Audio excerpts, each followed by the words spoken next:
Para a gente começar, eu gostaria de levar vocês para algo que aconteceu há 2000 anos atrás, num lago.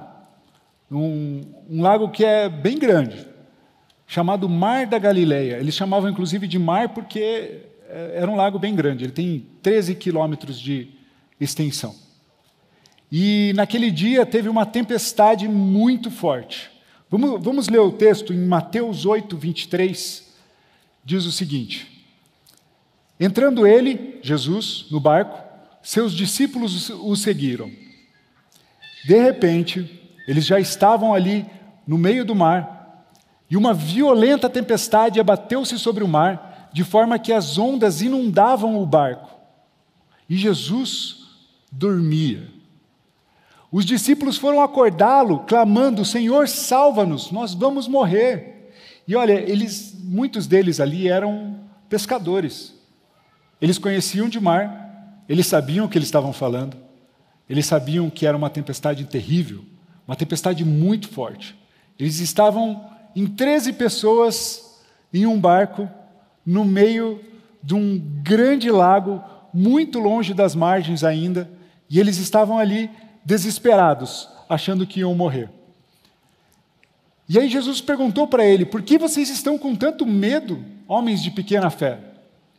E ele se levantou, repreendeu os ventos e o mar e fez-se completa bonança. Os homens ficaram perplexos e perguntaram: quem é esse que até os ventos e o mar lhe obedecem? Quem é esse que até os ventos e o mar lhe obedecem? Os discípulos, eles já tinham visto Jesus fazer muitas coisas. Eles já tinham visto Jesus curar, eles já tinham visto Jesus pregar de uma forma maravilhosa como ninguém antes. Eles já tinham visto vários milagres. Eles já tinham uma expectativa em Jesus de que ele fosse realmente o Messias, muito poderoso. E eles tinham um pouco dessa noção. Eles foram montando como um quebra-cabeças, eles foram montando quem era aquela pessoa que estava com eles no barco. Eles foram tentando entender. Só que agora entra quando você está montando um quebra-cabeça e chega uma pecinha que parece que não tem nada a ver, parece que é de outro quebra-cabeça, e coloca essa peça ali, parece que não vai para onde você está tentando conduzir esse quebra-cabeça, parece que é uma peça de fora, e eles olham para Jesus e: quem é esse? Quem é esse? Alguma coisa diferente aconteceu naquele dia. Eles tinham formado uma imagem sobre Jesus até aquele momento, com base naquilo que eles tinham visto, com base naquilo que as pessoas falaram sobre Jesus. Eles tinham formado uma imagem e estavam seguindo aquele que eles imaginavam que era a pessoa a quem eles estavam seguindo. Sabe quando você não entende bem quem é a pessoa, mas, não, estou aqui conversando, e você vai levando a conversa mesmo sem saber direito quem é a pessoa. Eles estavam mais ou menos nessa, entendendo: eu estou seguindo a Jesus, eu não sei exatamente quem ele é, eu não sei exatamente o que ele vai fazer, mas eu estou seguindo ele. Disso que eu conheço, eu estou seguindo ele. E agora vem uma peça que parece que não encaixa em nada. Quem é esse? Quem é esse? Quem é esse que está aqui junto comigo nesse barco? Quem é esse? Eles já tinham visto várias coisas sobre Jesus, só que um aspecto, se colocando no lugar deles, eles estavam andando durante um longo período de tempo muito próximos de Jesus. Estavam andando lado a lado com eles. Eles dormiam juntos. Então, eles encostavam em Jesus. Jesus ia ao banheiro. Jesus dormia. Jesus estava ali. Jesus era 100% homem. Então, eles enxergavam Jesus como 100% homem, como alguém que era homem, tão homem quanto eles. Era uma pessoa ali, física, eles percebiam isso. Então, ficava difícil compreender outras características de Jesus quando eles tinham Jesus tão homem quanto eles, 100% homem. E eles estavam ali no meio do mar da Galileia, seguindo, com algumas expectativas, e aí, de repente, vem todo esse temporal terrível. E aí, uma coisa interessante da gente entender é como eles viam o mar. Como os judeus em geral, os israelitas ali, eles viam o mar. Apesar de eles serem pescadores, alguns deles ali, eles tinham muito medo do mar. Eles tinham muito medo. Se você pega, inclusive, a poesia judaica, você vai ver que se eles querem ilustrar de uma forma poética uma situação de morte, de desespero, de opressão, você vai usar a comparação com o quê? Com o mar. Você está numa situação em que você está sendo perseguido pelos seus inimigos, é como se você estivesse no mar sendo afogado. Então, a ilustração que eles usavam era do mar. Eles tinham várias lendas de monstros marinhos, de monstros que vinham no meio do mar para pegar as pessoas. Então, eles tinham esse medo, eles tinham esse pensamento sobre o mar. Então, tudo que acontecia numa tempestade, em algo do mar, era muito sério. E aí eles conseguiam enxergar tamanha a seriedade que eles davam, o temor que eles tinham do mar, que somente Deus tinha o poder sobre o mar. Porque era algo muito grandioso, muito além das forças dele. Então, somente Deus poderia mexer com o mar. Somente Deus poderia acalmar o mar. Somente Deus poderia acalmar uma tempestade. Eles tinham essa visão. Olha o que diz em Salmos 89, 8 a 9. Ó Senhor, Deus dos exércitos, quem é semelhante a ti? És poderoso, Senhor, e envolto em tua fidelidade. Tu dominas o revolto mar. Quando se agigantam as ondas, tu as acalmas. Então está falando ali que é Deus quem tem esse poder sobre o mar. Inclusive, eles tinham várias expectativas sobre o Messias que viria. Então eles tinham lá até uma lista de coisas que o Messias faria quando viesse. Né? Ia curar um cego de nascença, ia levantar um aleijado, várias coisas que tinham que acontecer, coisas poderosas, que eles sabiam que aquele que fizesse isso, ele era o Messias. Só que, no meio de toda essa lista, uma coisa não estava: o poder sobre o mar. Não tinha nada que eles colocassem, não, o Messias ele vai ter poder sobre o mar. Eles não colocavam isso na lista deles. Eles não tinham entendido aqueles textos que falam sobre o poder sobre o mar, eles não associavam nada disso ao Messias. Então eles não tinham essas expectativas no Messias, porque isso somente Deus tem poder sobre o mar. É algo grandioso demais. Somente Deus tem poder sobre o mar. E agora eles olham, a mente deles tenta trabalhar com essa informação, e eles olham, peraí, Jesus é Deus. Só que a mente deles é religiosa. Ele veio da religião, é muito moldada pela religião. Era impossível, não podia ser Deus. Mas ele está fazendo algo que só Deus pode fazer. Mas ele não pode ser Deus. Mas ele tem que ser Deus, mas ele não pode ser Deus. Mas tem que ser, porque senão ele não faria isso. E aí, quem é esse? Quem é esse? Quem é esse que até o mar e os ventos lhe obedecem? Quem é esse que está aqui no meu barco? E aí a gente vai para o primeiro ponto dessa mensagem, que é a imagem de Deus. E vamos voltar mais um pouco, mais 1.400 anos atrás, quando Deus tira o povo dele, o povo de Israel, quando ele tira do Egito, mais ou menos 2 milhões de pessoas, eles estavam escravos no Egito, e aí Deus tira eles de lá com grande poder, com grande autoridade, zombando dos egípcios, com várias pragas, com vários sinais, e aí leva todos para o deserto. Deus estava levando eles para a terra prometida, mas ele fez questão de, não, vamos primeiro para o deserto, para que se forme a identidade desse povo, para que esse povo se torne um povo realmente. Antes eles eram escravos, espalhados, agora eles precisavam se tornar um povo. Deus precisava dar a eles a lei, que seria a constituição dessa nova nação, e, principalmente, Deus precisava se revelar a eles. E aí, por isso, Deus conduz eles ao deserto. Deus conduz eles ao deserto. E aí, lá no deserto, eles chegam no pé do Monte Sinai, e Moisés, que era o líder do povo, sobe para falar com Deus, para receber de Deus as orientações, e deixa no lugar dele, para conduzir o povo como líder do povo, o irmão dele, chamado Arão. Então, Arão fica ali conduzindo o povo, e Moisés sobe lá em cima para falar com Deus. Só que isso dura 40 dias. E para o povo que estava ali, muito ansioso, 40 dias foi demais.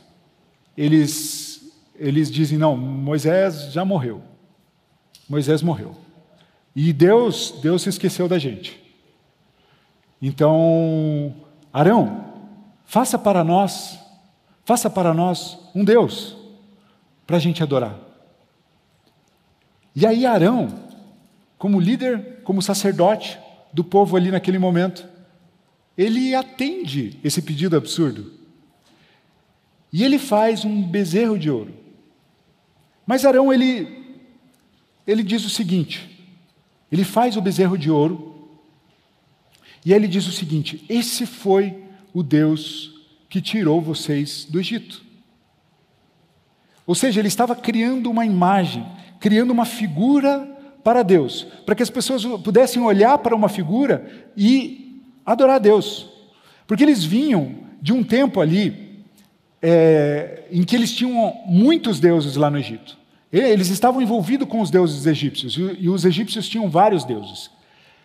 E aí eles precisavam ver algo para saber que aquilo é Deus e poder adorar. E Arão entendeu isso e falou, não, então eu vou fazer aqui, vocês adorem a Deus, esse é o Deus que tirou vocês do Egito, vamos sacrificar para esse Deus, vamos fazer festas para esse Deus, vamos adorar esse Deus, e Arão trouxe isso. E logicamente, Deus se irou com Arão, Deus se irou com o povo por causa daquele bezerro de ouro, e aí o bezerro de ouro foi destruído, e Moisés desce, e você pode ver lá em Êxodo essa história, é bem interessante. Mas ele fez uma imagem de Deus para procurar adorar essa imagem. E aí, em Êxodo 20, versículo 5, Deus diz o seguinte, não farás para ti nenhum ídolo, nenhuma imagem de qualquer coisa no céu, na terra ou nas águas debaixo da terra. Em 10 mandamentos, Deus separou as 10 coisas mais importantes que você tem que fazer, que você não pode se esquecer. Entre as 10, uma delas é, não faça imagem. Não faça imagem. Você não consegue fazer uma imagem de Deus. Você não consegue fazer uma imagem que expresse quem Deus é. Você não consegue fazer uma imagem. Não faça imagem. E a gente vai lendo os 10 mandamentos, considera que esse é o menos importante para a gente. Mas era muito importante naquele tempo, por causa do que eles estavam vivendo. Não faça imagem. Você não consegue. Por mais que você tente, você não vai conseguir fazer uma imagem que represente a Deus. Mas Deus sempre quis se revelar para o seu povo. Deus sempre quis mostrar a sua imagem para o seu povo. Deus sempre quis que o povo visse, compreendesse quem Ele era. Era o propósito de Deus. Era o propósito de Deus se revelar para o seu povo. Mas não seria através de uma escultura, de uma imagem, de um bezerro. Durante toda a história, Deus se revelou a nós. Desde Gênesis 1. A gente vai vendo várias ações de revelação de Deus. Várias formas como Deus se revelou a nós. Como Deus se revelou ao seu povo. E Deus foi se revelando cada vez mais para que o povo o conhecesse. E por que Deus queria que as pessoas o conhecessem? Porque Deus sempre quis ter um relacionamento contigo. Se você não conhece uma pessoa, você não consegue se relacionar com ela. Se você vem aqui, você nunca me viu na vida, eu nunca te vi na vida, e aí você vem aqui depois do culto conversar comigo. Legal, o que a gente tem em comum? Você ouviu essa mensagem, talvez, a gente pode conversar um pouquinho, mas não é um relacionamento profundo como o relacionamento que eu tenho com a minha esposa, por exemplo. Que eu já estou há 16 anos casado, mais de 20 anos de namoro. É diferente. É diferente. Quanto mais você conhece, mais você pode ter relacionamento, e por isso Deus quer se revelar a você. Deus se revela a você. E durante toda a história, Deus foi se revelando. Por 4.000 anos, por 4.000 anos, não houve nenhuma imagem física, nenhuma imagem visível da glória de Deus, do amor de Deus, da presença de Deus de forma plena. Houveram, sim, várias manifestações de Deus. Então Deus revelou o seu poder de uma forma pontual, Deus revelou a sua sabedoria de uma forma pontual, sua onisciência, sua onipresença, sua soberania.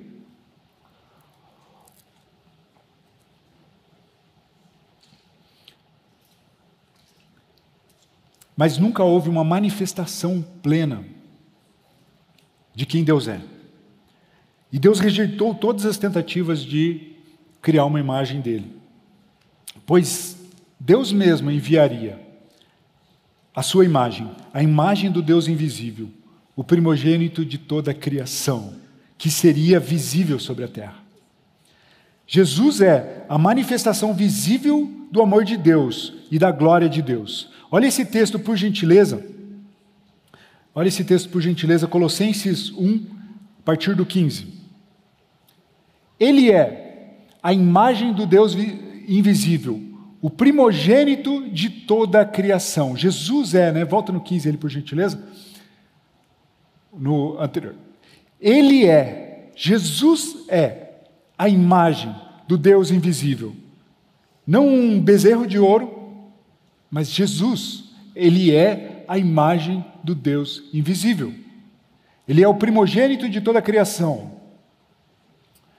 Pois nele foram criadas todas as coisas, nos céus e na terra, as visíveis e as invisíveis, sejam tronos ou soberanias, poderes ou autoridades, todas as coisas foram criadas por ele e para ele.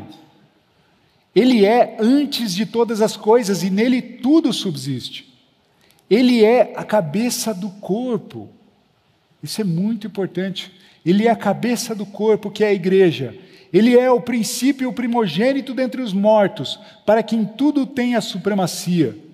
Pois foi do agrado de Deus que nele, em Jesus, habitasse toda a plenitude, e por meio dele reconciliasse consigo todas as coisas, tanto as que estão na terra quanto as que estão nos céus, estabelecendo a paz pelo seu sangue derramado na cruz. Aleluia, aleluia. Jesus é a imagem de Deus. Jesus é a imagem de Deus. E aí a gente vai para o nosso segundo ponto, a imagem de Deus em Jesus. E aí para esse segundo ponto nós vamos avançar novamente e voltar para o nosso barquinho. Só que agora eles não estão mais no meio de uma tempestade. Agora o mar está completamente liso. Sabe quando reflete a ponto de você poder tirar uma foto e se você virar a foto ao contrário, ela é igualzinha? Estava desse jeito. Só que até aquele momento ninguém estava falando nada. Eles estavam olhando atônitos para Jesus, pensando, quem é esse que está no nosso barco? Quem é esse que está no nosso barco? E aí passa o filme na cabeça, lembrando de todos os momentos que eles já tinham vivido com Jesus e vendo em todos esses momentos aquele que estava conosco é a imagem plena, a imagem perfeita de Deus. Em todos os momentos, então era isso. Em todos os momentos, esse sempre foi a imagem física de Deus. Tudo que Abraão, tudo que Moisés, tudo que Elias, tudo que Davi, tudo que esses grandes homens de Deus queriam e sonhavam ver, estavam diante dos olhos deles. Estava diante dos olhos deles, no mesmo barco. E não era uma imagem limitada, não era uma imagem fabricada, uma imagem sem glória. Não era como um bezerro de ouro. Não, era a imagem plena, completa. Quem é esse? Quem é esse? Nunca antes na história alguém havia presenciado de forma física, não em uma visão. Em visão outros já tiveram, mas em forma física, ele estava ali fisicamente, a imagem do Deus verdadeiro. Algum tempo depois, e é interessante ver o que acontece com esses homens que estavam ali no barco. Algum tempo depois, Tomé que a gente às vezes associa ele a uma falta de fé, mas Tomé estava naquele barco naquele dia.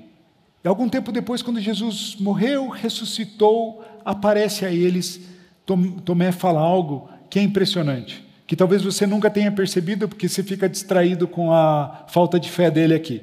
Mas olha esse texto, João 20, 24 a 28.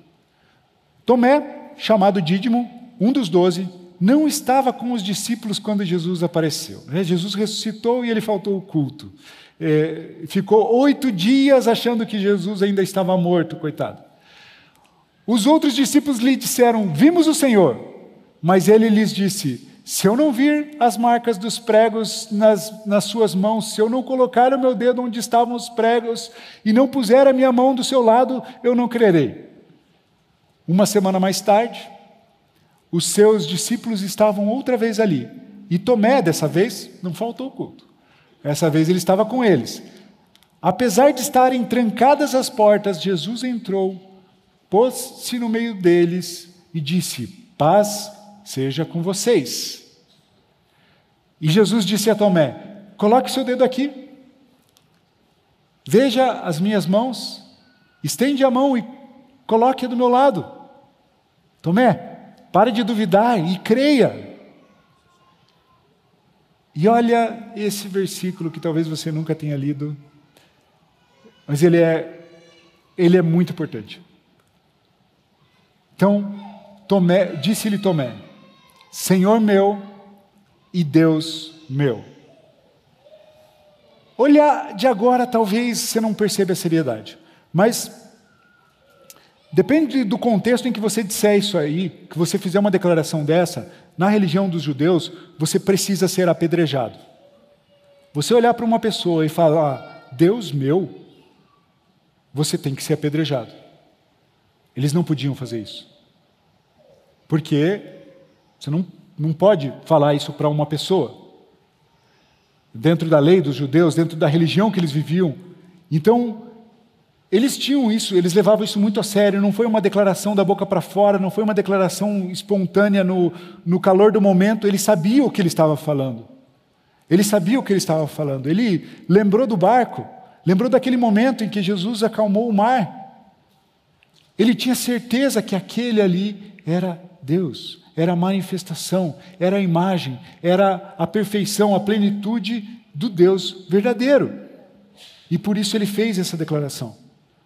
Esse é o primeiro registro de alguém que conscientemente declara que reconhece a natureza de Jesus como Deus.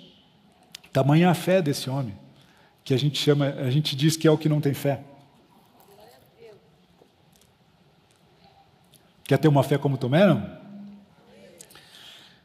Então Jesus Cristo, ele é 100% homem, mas ele também é 100% Deus. Os teólogos do mundo todo demoraram uns 300 anos até chegar nessa afirmação. E Tomé e os outros discípulos, a gente vai ver que João também, já tinham chegado a essa conclusão muito tempo antes.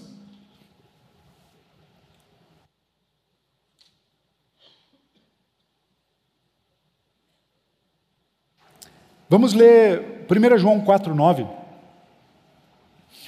Foi assim que Deus manifestou o seu amor entre nós.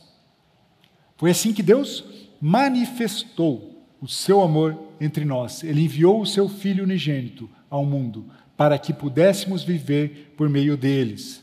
Jesus é a manifestação do amor de Deus. Daí você vai ler o contexto aqui desse texto.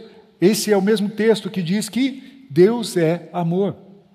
E aí foi assim que Deus manifestou o seu amor entre nós. Ele enviou Jesus. Ou seja, foi assim que Deus manifestou a sua imagem, a sua identidade. Ele enviou Jesus como representação, como figura, como imagem do seu próprio amor. A manifestação de Deus é Jesus Cristo. Jesus é a revelação de Deus.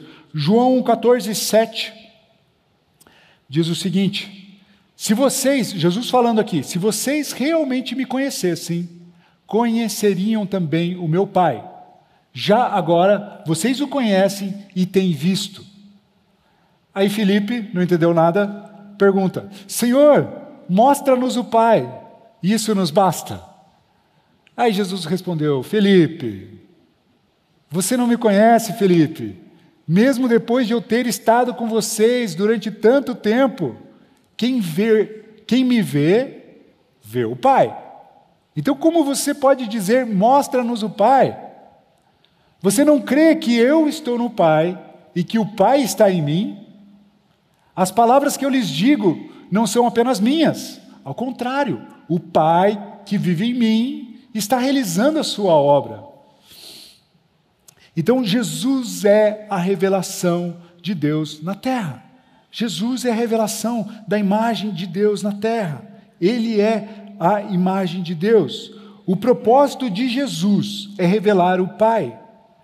Até aquele momento ninguém conhecia a Deus. Jesus manifesta o amor de Deus em tudo. Desde o nascimento dele, desde o nascimento de Jesus na terra. O seu ministério, a sua pregação, os seus milagres e principalmente a sua morte e ressurreição são a manifestação do amor de Deus. É o amor de Deus se manifestando sobre a terra. E aí João 1,18, e João estava lá naquele barquinho naquele dia, diz o seguinte: ninguém jamais viu a Deus, mas o Deus unigênito que está junto ao Pai o tornou conhecido. Deixa esse texto, por gentileza. Tem um problema nesse texto aqui. Tem um problema nesse texto. Português, analisando português, não precisamos nem ir para o grego nisso aqui. Ninguém jamais viu a Deus, mas o Deus unigênito que está junto ao Pai o tornou conhecido, ou seja, ele está chamando Jesus, ele está dizendo que Jesus é o Deus unigênito. Já perceberam isso nesse texto? João, ele estava lá naquele barquinho. João, ele teve a mesma sensação de quem é esse que está aqui no nosso barco? Quem é esse? Que até os ventos e o mar lhe obedecem. Quem é esse? Ele só pode ser um. Somente Deus tem poder sobre o vento, somente Deus tem poder sobre o mar. Quem é esse? E aí ele faz essa declaração, e essa declaração ele fez uns 60 anos depois. Ele já estava bem velhinho, João. Foi um dos últimos livros a serem escritos da Bíblia. João já tinha pastoreado a igreja, João já tinha anunciado o evangelho por muitos lugares, e aí ele já tem a compreensão mais profunda, e ele diz: ei, esse Jesus que a gente viu, que a gente pegou, que a gente andou com ele, esse Jesus, ele é Deus, ele é um com Deus, esse Jesus é Deus. E aí tem um texto que esse mesmo João escreve, não no Evangelho, agora na primeira carta dele, que é bem parecido. 1 João 4,12, só que ele traz algo a mais aqui. Ninguém jamais viu a Deus. Ok, isso ele já falou lá no Evangelho. Só que olha a continuação. Ninguém jamais viu a Deus. Tá? Ninguém viu a Deus. Mas, se nós amarmos uns aos outros, Deus permanece em nós. E o seu amor está aperfeiçoado em nós. Tem algo mais profundo acontecendo aqui, que ele está dizendo que ninguém viu a Deus, mas Deus, ele quer revelar-se às pessoas através de nós. Se Deus é amor, e o amor dele permanece em nós, ninguém jamais viu a Deus, mas se o amor dele estiver em nós, as pessoas vão ver a Deus através de você, através de mim. Nós somos a imagem de Deus. E agora, para o terceiro ponto, que é a imagem de Deus em nós, eu quero voltar novamente no tempo, mas eu quero voltar uns 4.000 anos antes de Cristo. Eu quero voltar para o momento da criação do homem e da mulher. Gênesis 1:27 mostra a intenção de Deus, mostra o propósito de Deus já desde a criação. Olha o que diz lá: criou Deus o homem à sua imagem. A imagem de Deus o criou. Homem e mulher os criou. Nós vemos que sempre foi intenção de Deus, sempre foi o desejo de Deus se manifestar na terra, revelar a sua imagem na terra, através de nós.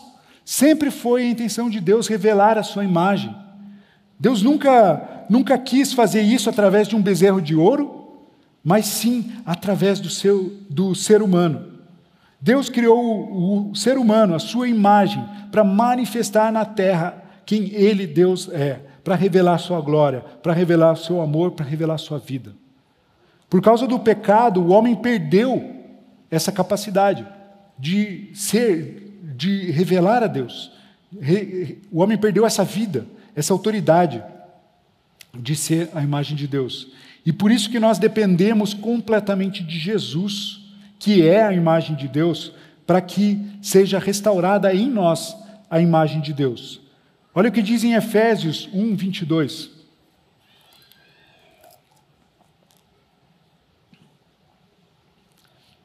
Deus colocou todas as coisas debaixo dos seus pés, falando de Jesus, e o designou cabeça de todas as coisas para a igreja, que é o seu corpo, a plenitude daquele que enche todas as coisas em qualquer circunstância. Aqui ele faz analogia do corpo de Cristo. E justamente a igreja ela é chamada corpo de Cristo porque o corpo ele é a parte visível de cada um, né? O seu corpo é a parte que eu consigo enxergar. Eu sei que o seu corpo não é tudo o que você é, né? O seu corpo não é tudo o que você é, mas o seu corpo é a parte visível, é a parte que eu consigo olhar para você, eu consigo enxergar. Da mesma forma, a igreja ela é o corpo de Cristo. A igreja ela é a imagem, ela é a manifestação física, ela é a manifestação visível de quem Cristo é. Porque a igreja é o corpo de Cristo. E Cristo é a imagem do Deus invisível. Percebe que nós, na igreja, somos a manifestação de Deus sobre a terra. Nós é que revelamos a imagem de Deus à terra. Se você, daí, né, um parênteses aqui, se você não está na igreja, se você acha que você pode ser independente, que você pode fazer as coisas do seu jeito, sozinho, não precisa de igreja, isso não é para você. Aliás, o Novo Testamento, se você ler bem o Novo Testamento, você vai ver que ele foi inteiro escrito para a igreja. Não para indivíduos isolados que querem ser independentes. Foi escrito para a igreja. E a revelação de Deus sobre a terra, ela é para a igreja, para eu e você como igreja.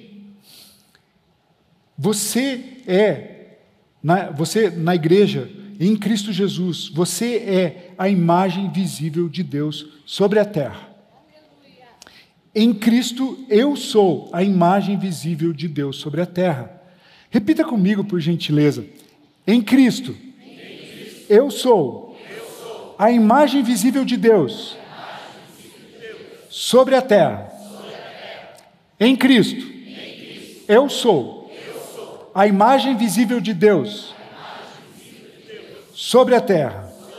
Aleluia. Quanto mais eu conheço Jesus, aleluia.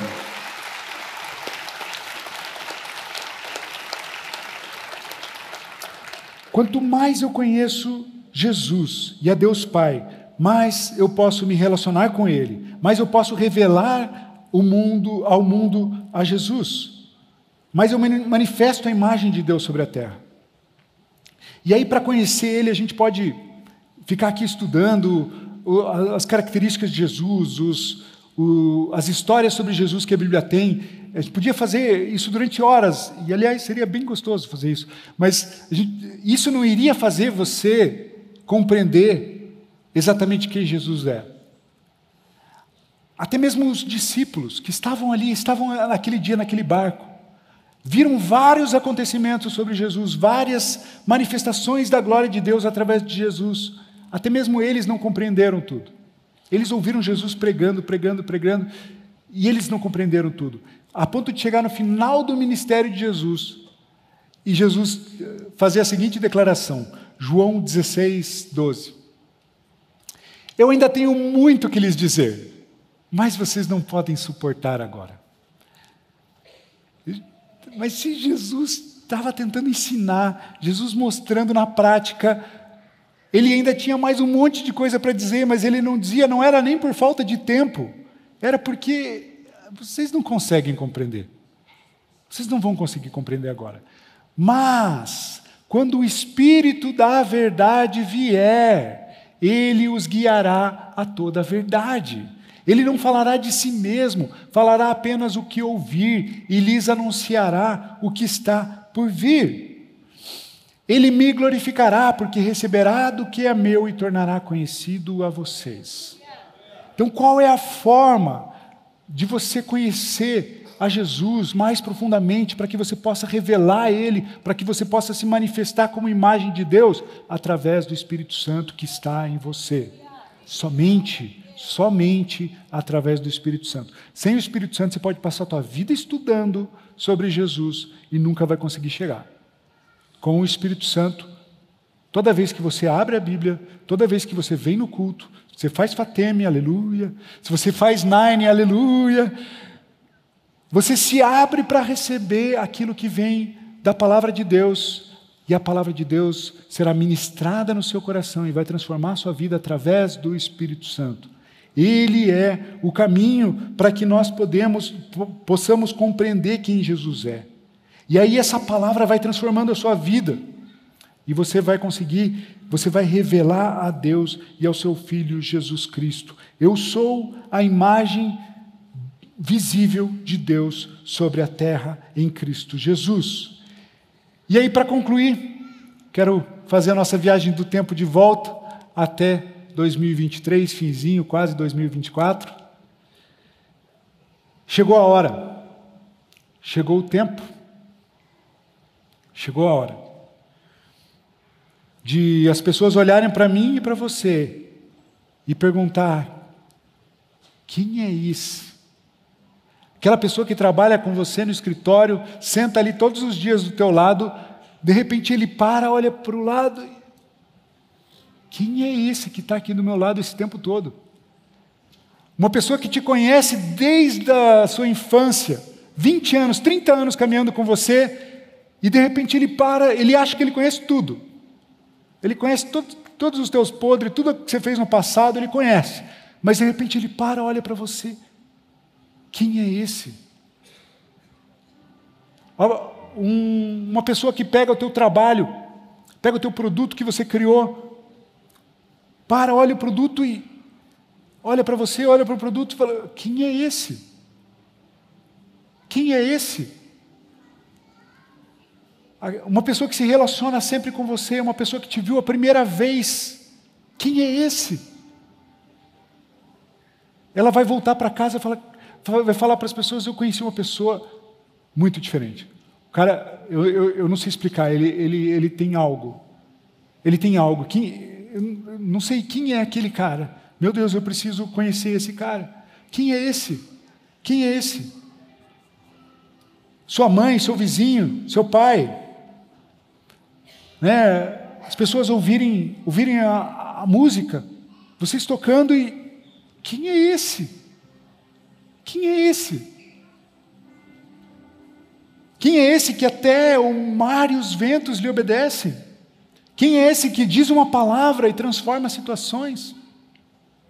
Quem é esse que não se corrompe nos seus negócios? Quem é esse que prefere perder uma venda para não se corromper? Quem é esse que abre mão de uma oportunidade de prazer momentâneo para manter a fidelidade com a sua esposa? Quem é esse? Quem é esse que tem paz no meio do caos? Quem é esse que não tem medo de más notícias? Quem é esse que fala a própria palavra de Deus? Quem é esse que tem poder para perdoar pecados? Quem é esse que tem poder para expulsar demônios? Quem é esse que impõe as mãos e os doentes são curados? Quem é esse que tem poder para anunciar a salvação do perdido?